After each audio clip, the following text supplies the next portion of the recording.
My fiancée left me for my brother on our wedding day, with my parents' full support. Now, she sought help against her husband's controlling behavior. I, 35 million, had the most terrible day of my life 2 years ago. An hour prior to our wedding, my fiancée, Alexandra, 32 degrees Fahrenheit, called to inform me that she was unable to proceed. The actual bombshell? Behind my back, she had been seeing my brother Nathan, 40 million, and our parents had even supported their relationship. Have you ever watched a movie where everything seems to be going well until it all goes wrong? My life was like that. I was making good money as a senior software developer at a rapidly expanding computer business, had recently purchased a home in a desirable Boston suburb, and was getting married to the woman I believed to be my true love.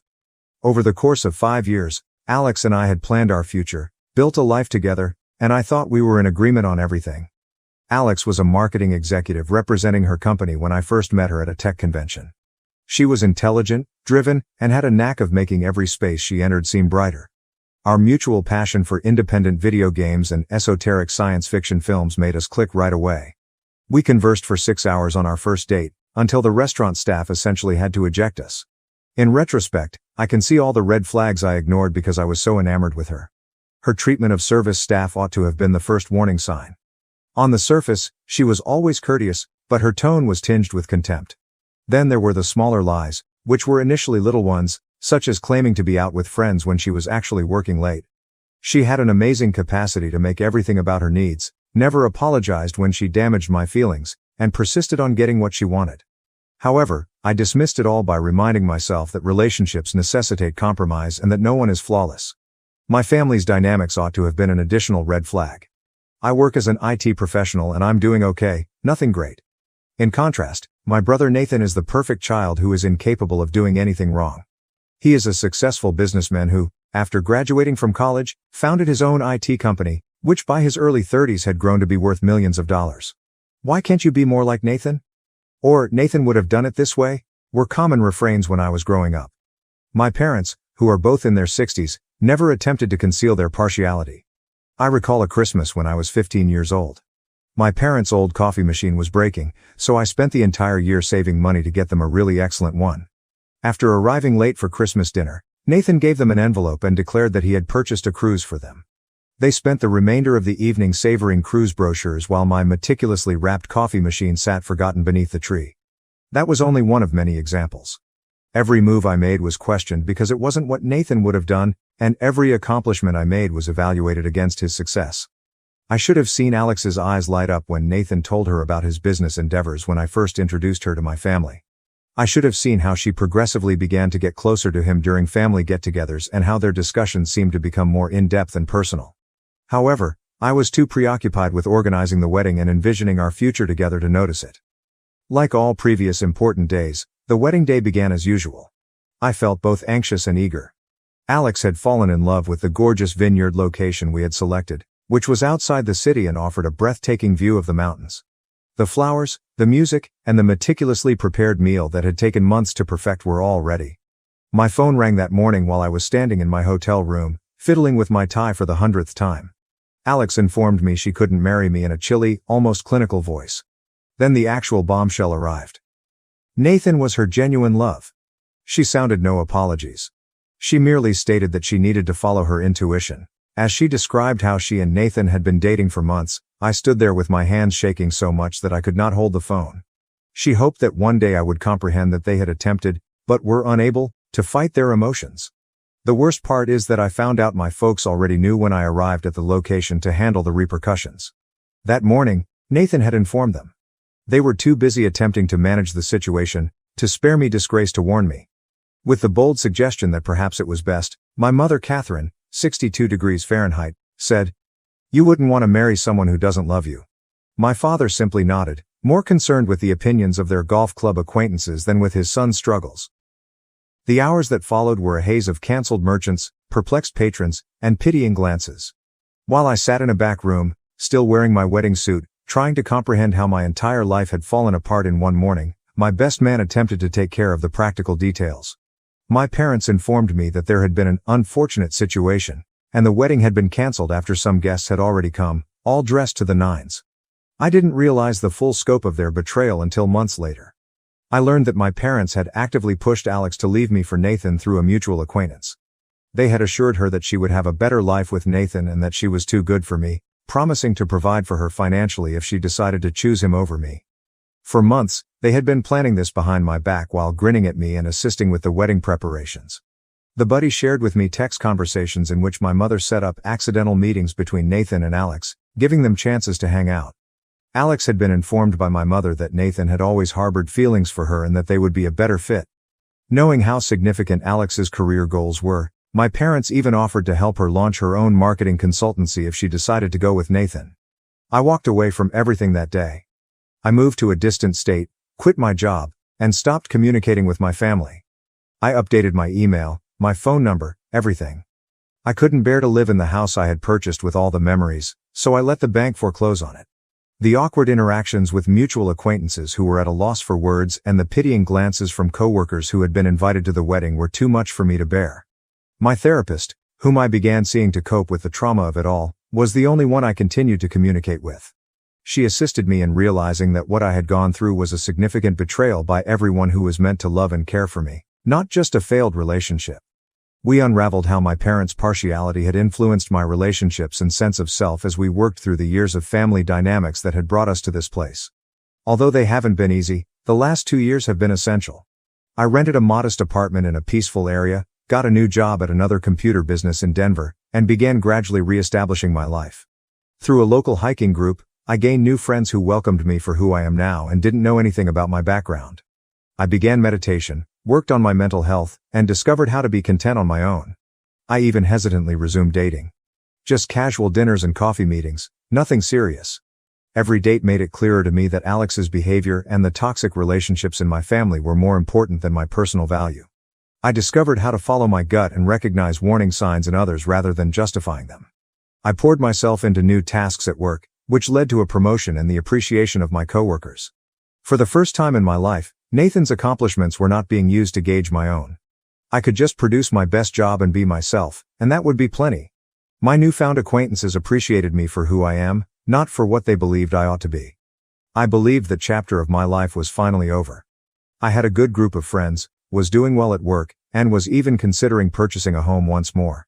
Without the looming specter of my family's expectations, I had established a new life for myself, one that was based on my own terms. Then Alex arrived at my door last week. First update. Last week, I nearly didn't recognize Alex when I opened my door and saw her standing there. I had lost the slick, self-assured marketing executive I had known. Someone who appeared to have not slept well in weeks took her place. Her once flawless makeup was unable to cover up the heavy circles under her eyes, and her fancy attire had been swapped out for a simple sweater and trousers.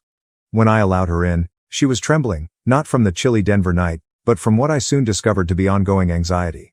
She told me everything while we sat in my living room, which is where I've been reconstructing my life for the past 2 years. As my parents had predicted, her marriage to Nathan had begun happily ever after. He lavished her with costly presents, helped her launch her own marketing firm, and purchased her a home in Boston's most affluent neighborhood.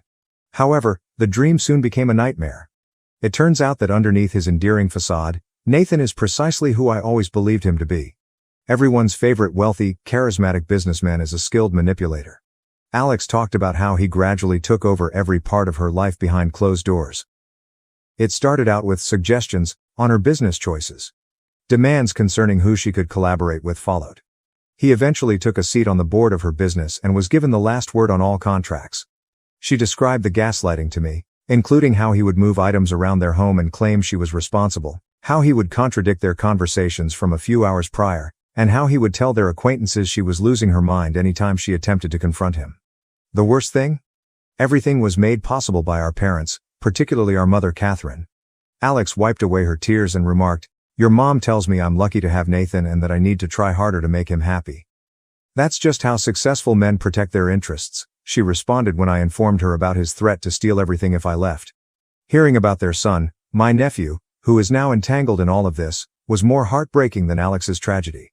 Alex claims that even though he is only 18 months old, Nathan is already acting in a domineering manner toward him.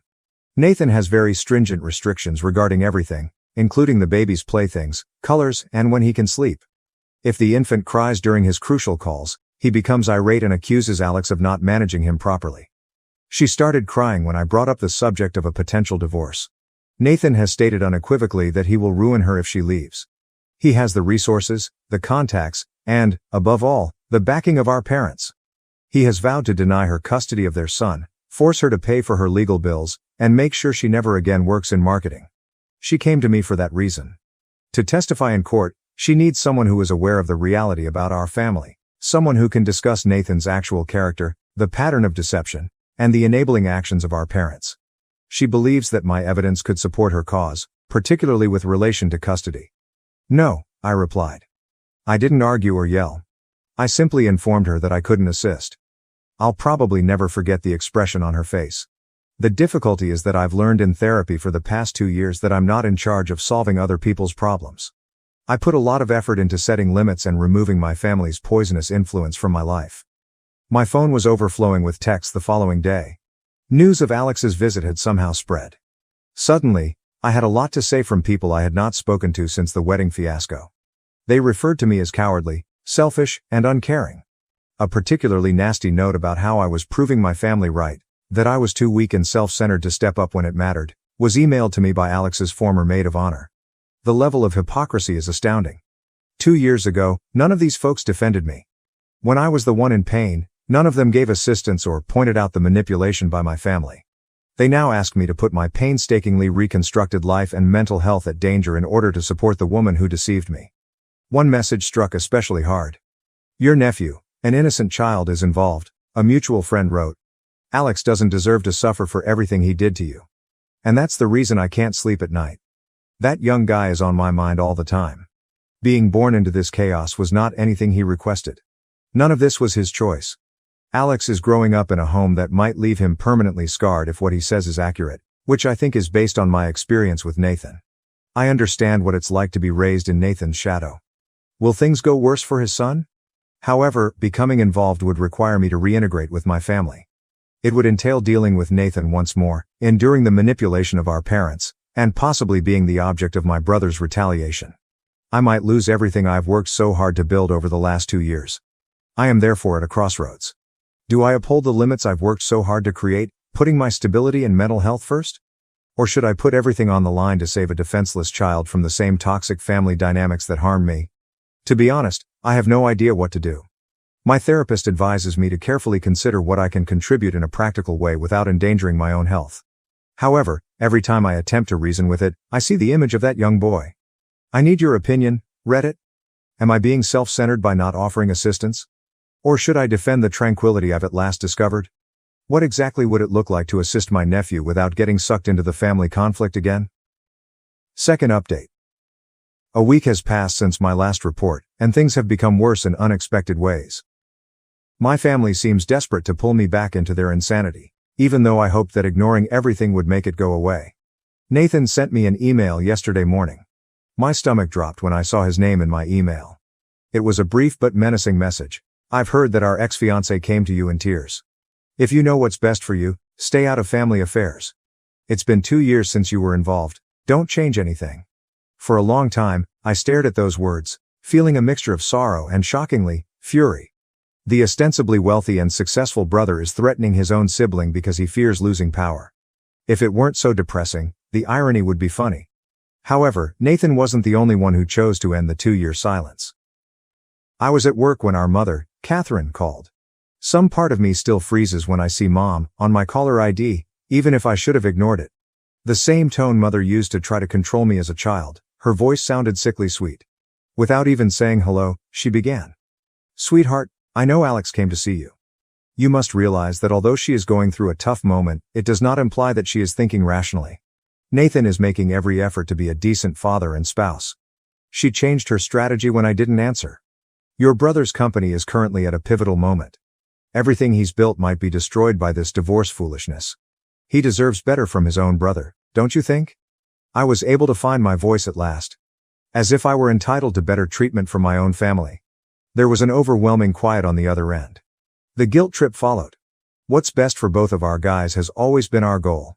Families must keep together even though parents make errors.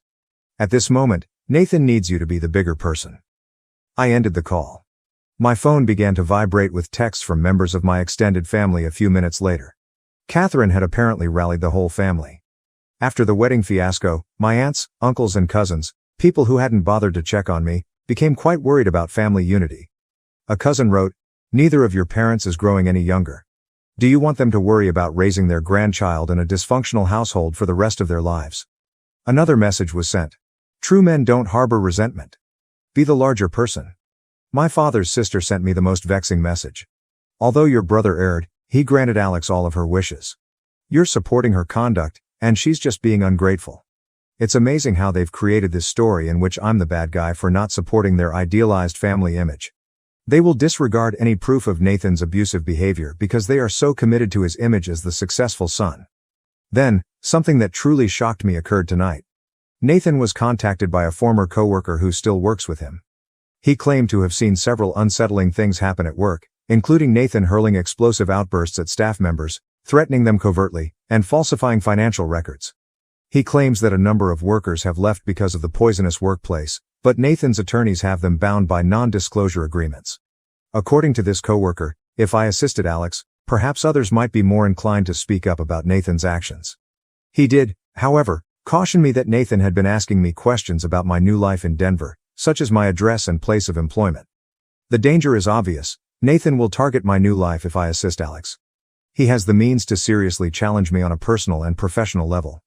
And, as always, our parents would be there for him. I've put forth too much effort to create this tranquil life. My therapist says I've made amazing strides in establishing healthy boundaries. I have true friends who embrace me for who I am, and my career is going great. It scares me to think of losing all that. However, my colleague's remarks, about further possible witnesses, continue to cross my mind. This is about more than just Alex and my nephew, if what he says is accurate. Dozens of people might be harmed by Nathan's misuse of authority. I've been recording everything, even the intimidating email, the deceptive phone call, and the flying monkey attacks from family members. Although she tells me that I'm not required to burn myself alive to keep others warm, my therapist says this might be significant. Not only should I assist Alex, but I also have a moral duty to call out Nathan's actions before he causes more harm. But am I prepared for the impending storm? I need your advice, Reddit. How can you oppose someone who has all the resources, family support, and power on their side? And is it worth putting everything I've rebuilt at risk in order to act morally? Third update. I struggled with what to do for several restless nights after my last update. Though not in the manner anyone had anticipated, the matter has settled itself. I want to tell you everything that transpired and the reasons behind my decisions. I must first clarify a crucial point. I had a breakthrough session with my therapist following Catherine's deceptive call and Nathan's threatening email. We talked about how my family has always followed the same pattern. Incite a problem, put pressure on me to resolve it, and then utilize my assistance to keep their poisonous system in place. She made it clear to me that getting directly involved would only make this cycle worse. But she also made a very important point. There are ways to help that don't involve me re-engaging with my family's manipulation or sacrificing my mental health. That's when I decided what to do. I sent Child Protective Services a thorough anonymous report. I didn't make this choice lightly. I spent 3 days compiling all of the information I had, including screenshots of the family's nasty texts, emails, text messages, and Nathan's threatening letter. I incorporated all of Alex's information regarding Nathan's domineering actions toward their son. I described how our family has a history of condoning abuse and hiding issues in order to keep up appearances. The report covered more ground than merely the current state of affairs. I gave background information on Nathan's manipulative tendencies and how our parents have traditionally condoned his actions. I gave specific examples, such as how they concealed his college drunk driving episode, how they settled a former employee's harassment lawsuit, and how they have continuously exploited their resources and connections to shield him from repercussions. Additionally, I sent proof of possible financial irregularities that my former coworker had brought up. I thought this gave a more complete picture of Nathan's personality and the depth of his manipulation, even though it might not have a direct bearing on the CPS investigation. Waiting was the most difficult part. Since I was reporting anonymously, I knew I wouldn't receive updates on the status of CPS investigations, which take time.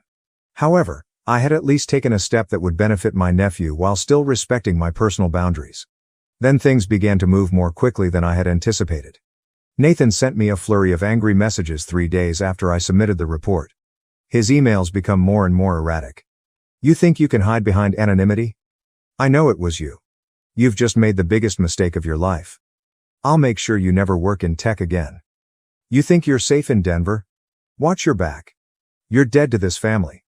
Remember that. You chose this. Catherine had a different but no less informative reaction. I'm still troubled by the voicemail she left. How could you do this to your own family? We gave you everything, and this is how you repay us? Nathan is devastated. They're investigating him like a common criminal. His reputation could be ruined. I hope you're happy with yourself. What's interesting? None of the accusations were refuted by any of them. They were upset with me because I dared to reveal the truth, not because I made unfounded accusations. After mostly remaining mute during this ordeal, my father suddenly revealed his actual nature. In a letter, he threatened to remove me from his will if I didn't fix this situation immediately. His lawyer wrote the letter. I recognized the hypocrisy of threatening to disown someone who had already left the family. Then Alex sent a surprise message. Hers was shorter than the others and had a distinct tone. I know it was you. Thank you. I'm sorry for everything. I was more affected by those 9 words than by all of Nathan's threats put together. They were the first sincere admission of guilt I had ever gotten from anyone connected to this catastrophe. I learned through rumors that Alex had the leverage she required because of CPS's participation. Nathan's threats of assuming complete custody were less significant because an inquiry was still underway. While the inquiry is ongoing, she was able to obtain emergency temporary custody of their kid. The response from the family has been explosive. The complete force of flying monkeys has been unleashed. My inbox is overflowing with messages from distant cousins I haven't spoken to in years, accusing me of betraying my own blood and ruining the family. On social media, former family friends are expressing their sadness at the way jealousy splits families apart in ambiguous, passive-aggressive condolence posts. The problem is that I'm not as affected by their responses as I used to be. I've never had this level of clarity before, thanks to 2 years of treatment and self-work. Their manipulating techniques are evident to me. Every threat, guilt trip, and effort to get me to reconsider my choice only serves to prove that I chose the right one. My family is upset because I refuse to fulfill my designated part in their dysfunction, not because I have harmed them, my therapist pointed out. I violated the pattern they have been using for decades by opting to safeguard my nephew through legitimate procedures instead of taking part in their cover-up. The fallout has been dramatic but illuminating. I've had to react to the circumstance by taking a number of measures. To make sure they were aware of any threats, I first alerted the security people at my employer about the probable harassment. In order to safeguard myself against any possible reprisals, I also started working with a lawyer. I've had to keep my social media presence totally secret and bolster my personal security measures because of the situation. I didn't want to perform these actions, but they were essential for my security and comfort. But I've also received unanticipated help. A number of cousins who had previously remained silent have privately expressed their pride in me for confronting the family. I've received calls from 2 of Nathan's former workers who want to provide statements in favor of Alex. After hearing the whole story, even some old friends who had previously condemned my choice have changed their minds. Above all, I am comfortable with my choice. Yes, there may be repercussions. Nathan may attempt to undermine my career. The family may actually carry out their threats. However, I'm not basing my decisions on my fear of their reactions for the first time in my life. You're missing the point. Whoever messaged me and said that I'm taking the coward's way out by reporting anonymously rather than going up to Nathan personally. This has nothing to do with conflict or retaliation. It was about figuring out how to support them without putting my own mental health at risk or being entangled in their poisonous relationship again. I have no idea what will occur next. Custody disputes can last many months or even years, and CPS investigations can take many different paths. However, I am aware that I upheld my personal boundaries while doing everything I could to protect an innocent youngster. I discovered a technique to assist without having to burn myself alive to keep others warm. Thank you to everyone who has been reading this narrative and giving guidance. I learned from your encouragement that sometimes doing the right thing doesn't mean being the most dramatic or combative. Sometimes it comes down to figuring out how to protect yourself while yet bringing about change. Keep in mind that you don't have to choose between defending yourself and assisting others if you find yourself in a similar circumstance. Even if it isn't immediately apparent, there is frequently a middle ground. Furthermore, just because you were born into poisonous family systems doesn't mean you have to keep them up. Let me conclude by saying, I believe that the worst thing that could happen to me was losing my fiancée to my brother 2 years ago. I now see that it served as the wake-up call I needed to escape a dysfunctional family structure.